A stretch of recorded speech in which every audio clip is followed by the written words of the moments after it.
What is up, everyone? Welcome to my channel here in Tennessee. It's so amazing. This time last year, I was in Texas sweating my invisible bullocks off. But now I'm here really enjoying this amazing weather and the greenery and all of that. Now, let's talk about why people who are trying to achieve these miracles by fasting and doing carnivore are not ultimately achieving their goals. I mean, people are like, I get these comments on my channel, or I have these comments on my pay group or my course. It's actually a course that I do. It's a monthly subscription. Why am I doing everything so perfectly and I'm still not losing the weight, or I still am having thyroid issues or some type of autoimmunity? Why is my blood sugar still unstable? Why is my gut still jacked up? See, the thing is, people will promote carnivore and make it sound like the miracle diet. And they're like, I don't understand. And the reason why I talk so much about carnivore is because this happened with the ketogenic diet. Same thing. I started the ketogenic diet years and years and years and years and years ago. Nobody heard about it. Then when it started trending, everybody expected like amazing weight loss. And I'd have really weird questions like, well, since if you eat fat and then you make ketones, then you should just burn fat. And I don't understand how I'm going to put on weight if you're just burning fat. I'm like, okay, biology is not that simple. It's way more complicated. People used to think that if you're in ketosis, it was like the fountain of youth. It was the cure-all to everything. People actually were not in ketosis. That's the biggest problem. And the same thing's happening on a carnivore diet. Number one, people are not in ketosis. So it has to be high fat, moderate to low protein. People are just eating gobs and gobs and gobs of protein, which is like a candy bar inside your body. But that's a whole nother subject in 30 videos ago. You can do a carnivore diet, and it should be high fat. And a lot of people always feel better once they up their fat, but they're still not losing the weight, or they are still having the thyroid issues, or they're just having issues. I can't sleep. I still feel bad. I still have thyroid issues. I still have low testosterone or estrogen dominance. Well, let me tell you right now, it has a lot to do with the xenoestrogens, the plastics, and the pesticides, and the heavy metals everywhere. So you have to think more than just freaking stupid diet. There's so many things. We are sitting in a bucket that's just filled with toxins. It can be environmental, it can be emotional, it can be dietarily, it can be any of these things. But we are loaded in toxins, self-created and environmental. But let's talk about the environmental. So you do this carnivore diet perfect, which most people don't, but let's just say if you did, and you're still not reaching your issues, or you still don't have a perfect gut wall. Why? I mean, you guys know I'm not going to buy the supermarket meat anymore because of what they're doing to it. And the produce, that's a whole nother subject by Mr. Shill. But I digress. Heavy metals. Like I did a video about a week ago about parasites. And that also plays a role because I'm learning, side note, on how parasitical infestation of ringworms and flatworms and roundworms and all these dang worms and giardia, these things can prevent your thyroid from functioning properly. But not only that, not only are parasites an endocrine disruptor and plastics, but also metals. We don't think about it. They're in our air, they're in our soil, they're in our water, they're on the food we eat. The animals get them into their bodies, and we're just loaded in heavy metals: lead, mercury, cadmium, aluminum. It's awful. And they jack your hormones up. So what ends up happening is, to keep these heavy metals away from your organs, we just soak it into our bones, or into our bone marrow. What a freaking nightmare. And as soon as they go into your bones, they instantly become an endocrine disruptor. Men, your testosterone's going like this. I mean, I keep trying to tell guys that their testosterone is too low. All these videos on YouTube talking about, men and, the women should be at home and people should get married and go to church and all this kind of stuff. And I was like, um, that's really great and special and everything, but the men aren't being men. Their testosterone is so, and under 30, or I mean, it's so young that even young guys under 30 are having testosterone 200 free testosterone and below. Serum testosterone. It's insane. What am I supposed to do when I'm taking care of my body as a woman at 55 and then I meet these guys and their testosterone's like that and they're super emotional and they're super estrogenic and they're aromatizing? Okay? It's not just putting a football in a guy's hands. He's got to stop eating poorly. A lot of these women that I do consultations with, their husbands are eating garbage. Like, I can't get my husband to stop eating sugar and chips and processed food. Like, he's like, oh, you could do whatever diet you want. I mean, that should be a video, right? Women's bodies have a high body fat percentage so easily, but the men, like a woman eats this and blows up, and a man eats this and doesn't blow up as much. Now, before, the man used to not blow up. Now the man's starting to become estrogenic, developing gynecomastia, which is the man boobs, right? That flank fat, can't develop any muscle. Yeah, endocrine disruptors like heavy metals. So it's so crazy, especially in women who are going through endocrine disruptors and the heavy metals are getting into the bone. And then when you guys go through menopause, which these heavy metals can put you in early menopause. Don't even get me started with these women having menopause in their late 30s and early 40s and having freaking reproductive issues. That's a whole nother subject because it's metals and chemicals and forever chemicals and plastics. But the metals are shooting women into early menopause.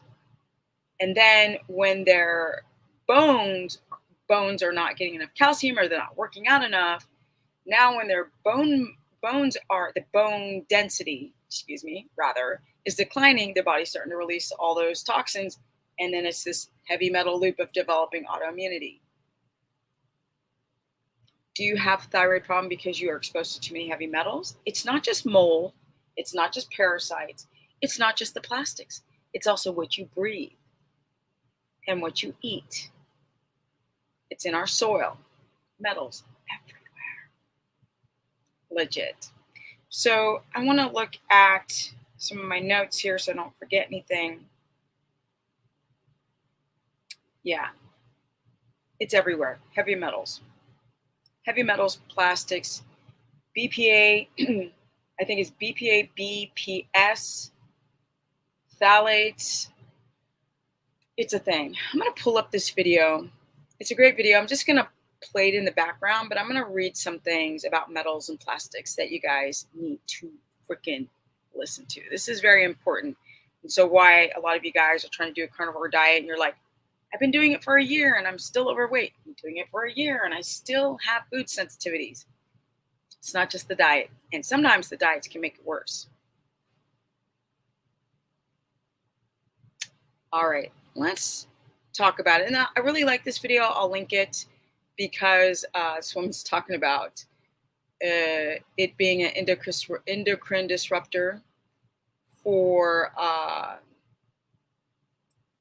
me blow this up. She's talking about sperm count and people not having as many children as of late. But let's get into it. Okay. Yes. All right. So let me go back here on my notes because I'm obviously, you guys, I'm doing all this research, this deep dive research for the challenge that I'm going to release soon.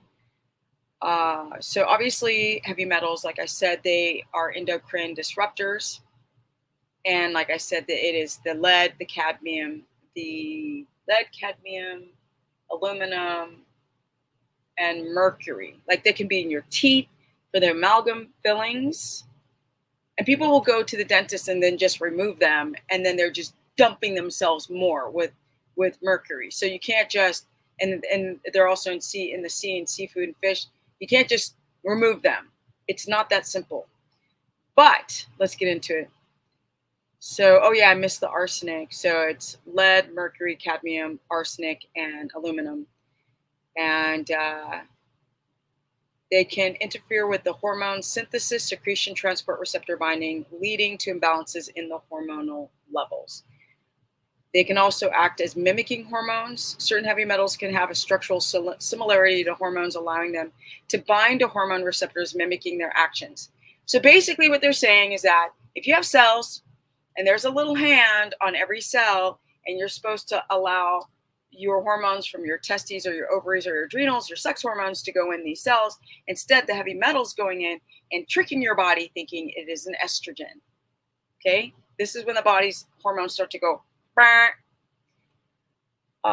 So the heavy metals have a structural similarity to hormones, allowing them sex hormones, allowing them the hormone receptor, the hand, to mimic their actions. For example, some heavy metals may bind to estrogen receptors, okay, giving you a fake estrogen reaction. So now you have too much estrogen coming in. Exert estrogenic effects, even though they are not natural estrogen hormones. Like I said, they can give you the boobs, and they can make you extra like thick thighs and the cellulite and the spider veins and all these weird things that happen to women as your body's aging just from having too much estrogen, and then it'll push down your progesterone. They can also inhibit enzymes. Heavy metals can inhibit the activity of enzymes involved in hormone metabolism and clearance, like out of the liver. Because if you can't get estrogen out of the liver, then it just goes into the bloodstream. You start getting fat, you start having man boobs, or women, you start to have like fat in all these kind of weird places. And then it goes back into the liver and it recycles again just because you're exposed to all these heavy metals. So this can lead to the accumulation of hormones in the body and interfere with the conversion of one hormone into another, affecting the overall hormonal balance because you're having too much estrogen. It can also create oxidative stress, which is pretty much eating an apple, putting it on a counter, and it's just getting old. So oxidative stress, heavy metals can induce the oxidative stress in the body by generating reactive oxygen species and oxygen stress, and this can also disrupt your hormone production and signaling in the body, creating the imbalances. Disruption of the hypothalamic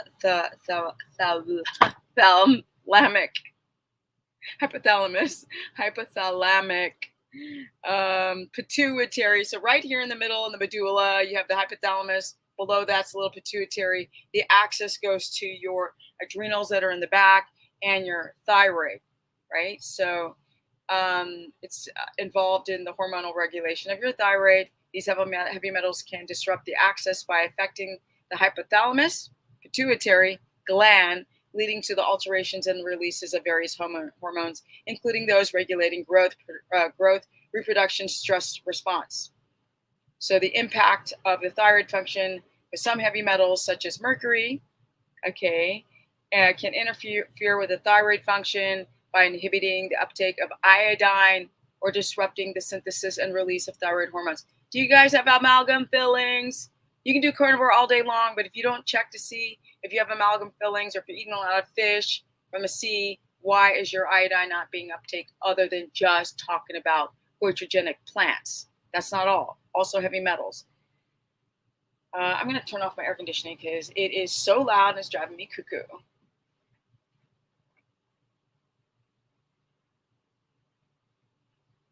Okay. Here we go. So, like I said before, the heavy metals can be stored in your bones and to protect the organs from the toxic effect.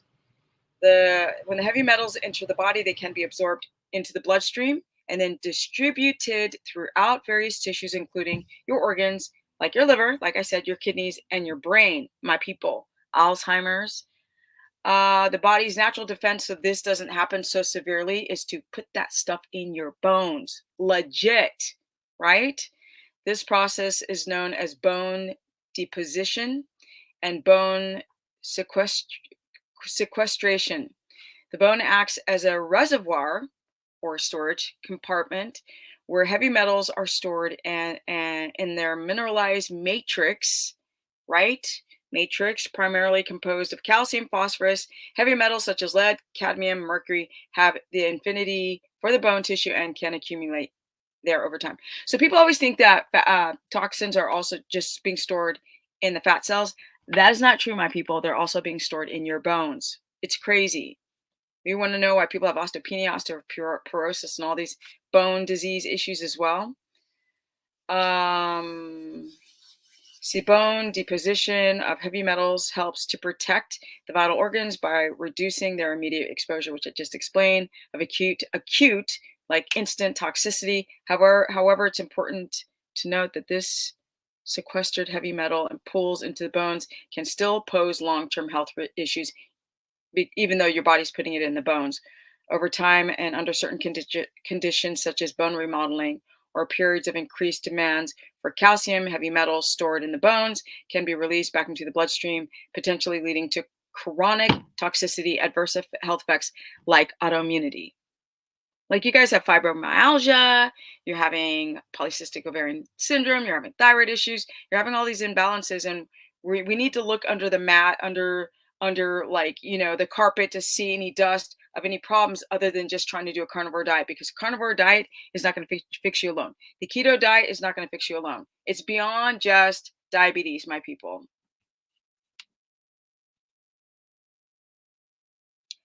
Okay, so and then people are like, well, how do you get rid of the heavy metals? The people use like red saunas, ultraviolet saunas, red saunas.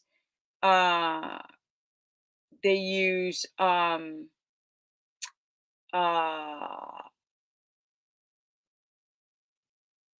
cilantro and chlorella as chillators to try to pull some of these heavy metals out. Just being able to poop is important, and trying to fix chronic or constipation.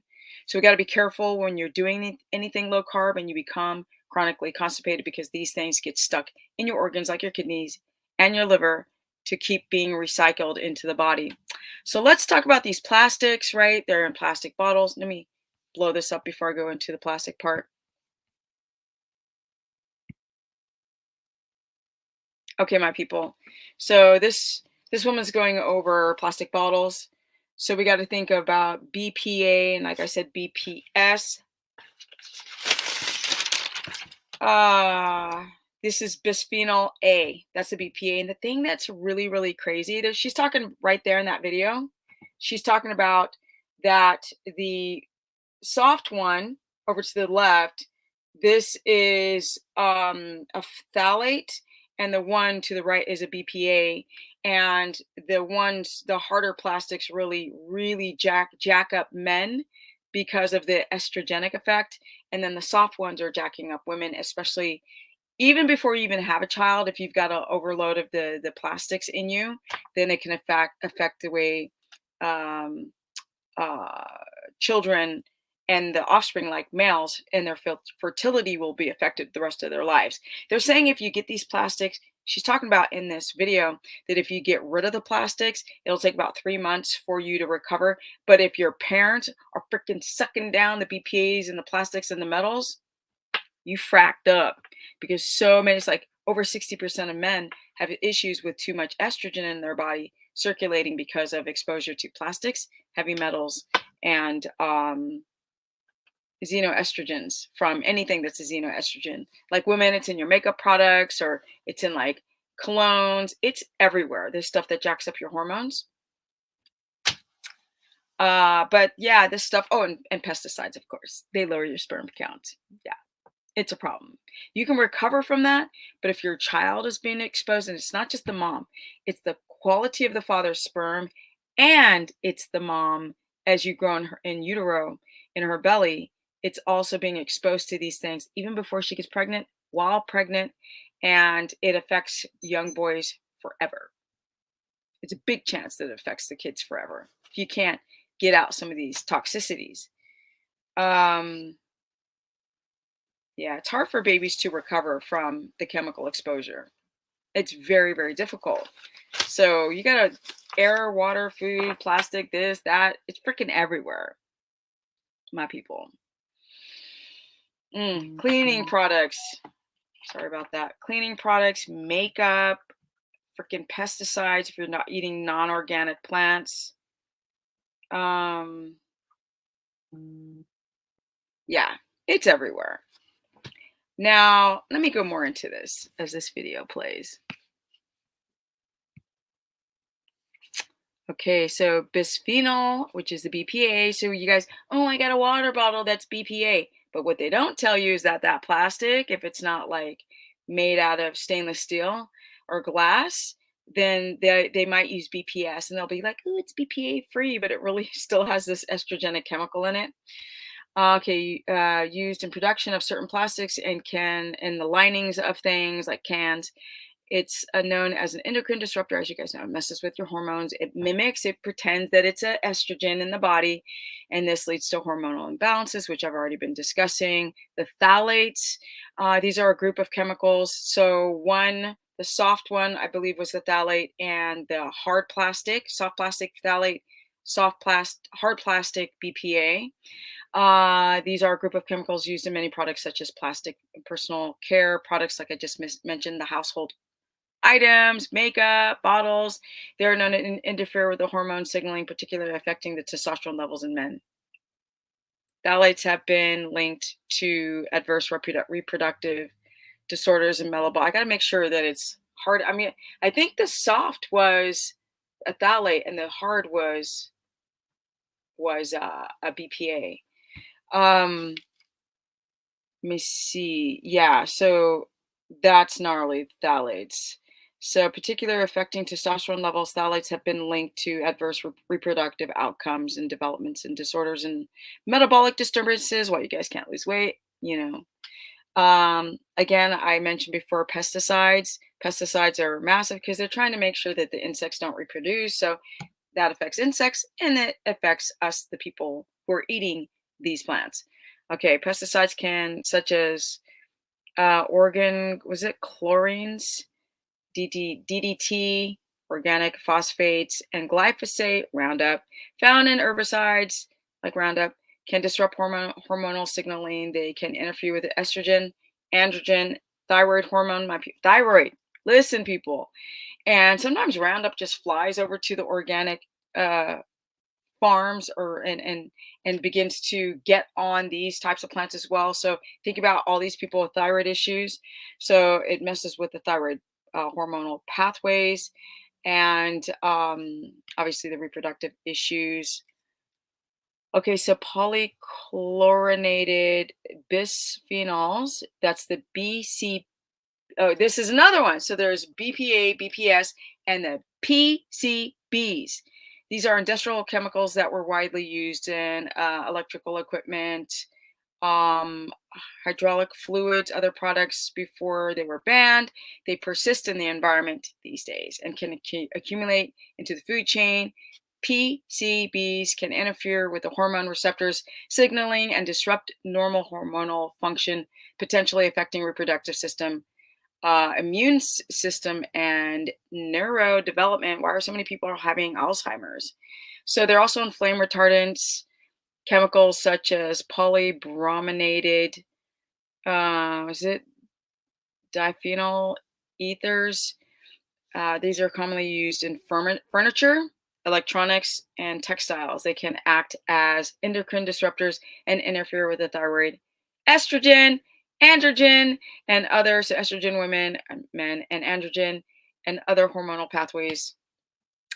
Exposure flame retardants have been associated with adverse effect for reproductive health. Oh God, there's so many. There's so many. There's BFAS. These are a group of chemicals used in various consumer products, including nonstick cookware, water repellent fabrics, and firefighting foams. They have been associated with endocrine disruption, particularly affecting the thyroid hormone function, sex hormone regulation. Like it just goes on and on and on. Mm. It's just the phthalates are in toys. Um, Shower curtains, so gross. And we're always touching shower curtains. You know, the chemicals on the receipts when you're going to the market. Um, it's crazy. See, there are several types of phthalates. Some uncounted phthalates include diethyl phthalate. Yeah. So reducing the exposure to these plastics endocrine disruptors can involve using BPA free, but it's got to be BPA free, BPS free, BSB, what is it? BPA phthalate free, DPS free. Yeah, it's a thing. PFAS. Those are the forever chemicals. The PCBs, which are the industrial chemicals. It's crazy, my people.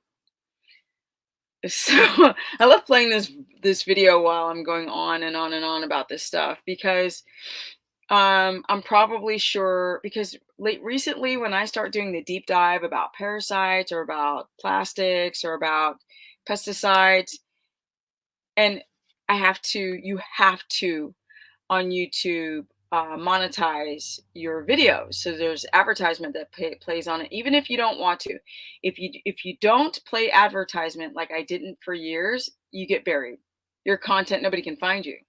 So I have to play advertisements, and that means I have to watch what I talk about in these videos because they will either demonetize it or they'll give you limited monetization just by talking about this stuff.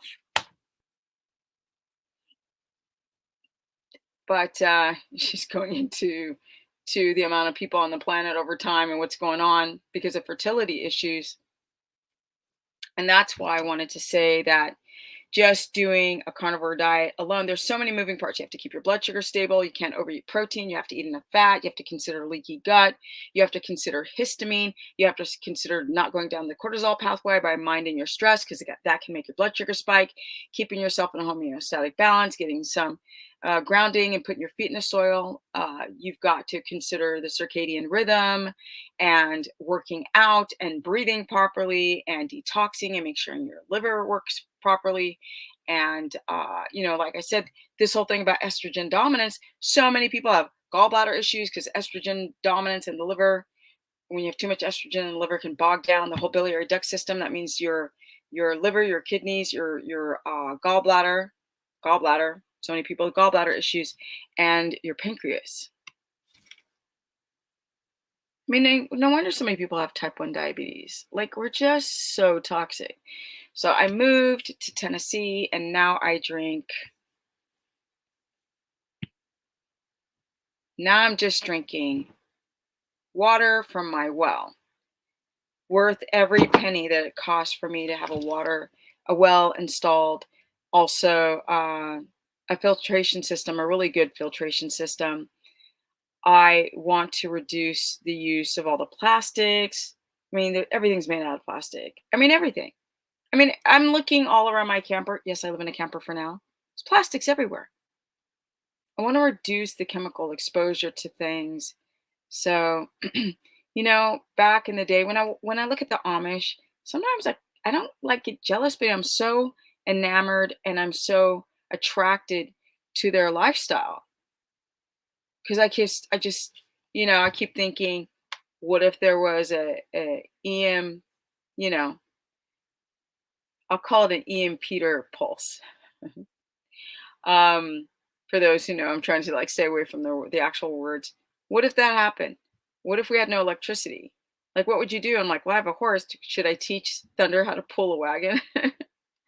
They do it every day. I look at the Amish every day, and I will always be so enamored by them and so attracted to what they're doing because I came from Los Angeles, right? How superficial is that? And plasticky is that to then be around people who are living with the way my mom did as a kid, right? Although they had power, but they had a well, like the well where you drop a bucket down in the ground, and they had an outhouse and